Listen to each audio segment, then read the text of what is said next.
L'émotivité, c'est beau quand on la maîtrise. Raison pour laquelle des psychologues aujourd'hui vous parlent de l'intelligence émotionnelle. Avoir la capacité de maîtriser son émotion, pas de la nier. Pas de nier l'émotion. Non, l'émotion, elle est belle, mais attention, une émotion qui vous échappe vous rend objet. Une émotion que vous maîtrisez vous fait sujet. Oui? Et comment on maîtrise? Le travail de la spiritualité, le travail de toute cette éducation. La spiritualité, c'est l'émotion éduquée. Oui, c'est cette émotion qu'on éduque. Et donc là, il faut qu'on se réconcilie avec ça. Pourquoi? Parce que tout musulman vivant en Occident ou vivant dans le monde contemporain, sur ce qu'on dit sur l'islam, où c'est à coup de stigmatisation, de propos, de caricatures, d'essentialisation, si vous n'avez pas compris ça, vous êtes forcément immédiatement en crise identitaire, parce qu'on vous touche exactement là où ça fait mal. On vous touchera dans l'émotivité, vous allez réagir émotivement à tout ceci, à la pression. Et vous ne pouvez pas devenir des sujets sous une pression médiatique sur ce que vous apparaissez. Si vous ne répondez pas par ce que vous êtes spirituellement, vous allez être des objets émotifs. Et on saura exactement où vous atteindre. Vous savez ce qu'on dit en physique élémentaire? La force d'une chaîne se mesure à son chaînon le plus faible. Ben oui, je peux avoir d'énormes chaînons, mais si j'en ai un tout petit là, c'est là que ça va casser. Et bien là où ça casse souvent dans les communautés aujourd'hui, c'est là où ils sont émotifs, où les Arabes sont impulsifs, surtout les Algériens, je pense.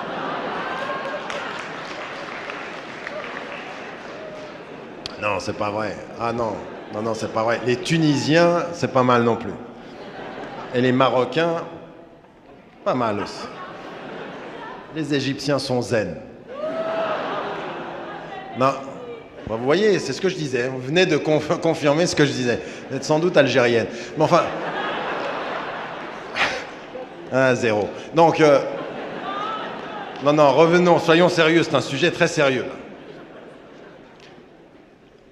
Ce que je voulais dire, sans émoustiller vos patriotismes respectifs.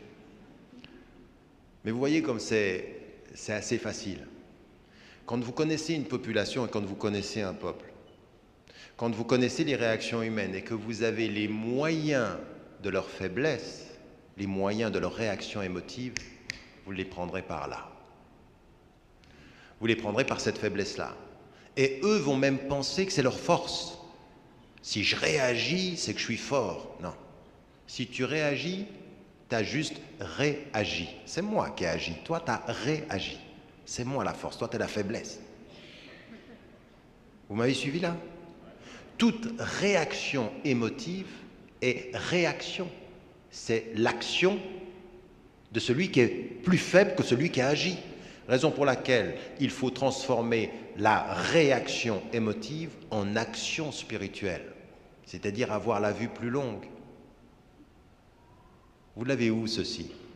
Dans le Coran. وعباد الرحمن الذين يمشون على الأرض هونا وإذا خاطبهم الجاهلون قالوا سلاما. Mais pourquoi est-ce que ceux qui marchent légèrement sur la terre, quand on les attaque, ils ne se soumettent pas à l'attaque de l'ignorant, ils disent paix? C'est eux qui décident. Toi, tu me dis toutes les insultes du monde, moi je te dis paix. Mon action dépasse ton action. C'est moi qui ai décidé. Mais pourquoi vous êtes comme ça? C'est parce que ceux-là, quand toi tu y es pas, ils se réveillent la nuit, ils cherchent la force en eux. Ils prient la nuit, ils sont réveillés la nuit parce que c'est ce qui leur donne la force. En fait, toi tu m'atteins à la surface, j'ai cherché la force ailleurs. La force de mon action, elle n'est pas à la surface des mots, elle est dans la force de mon cœur. Mon cœur est ma force, tes mots ne seront jamais ma faiblesse. Vous me suivez? Non, oh là là, il n'y a pas un applaudissement, c'est interdit. Haram.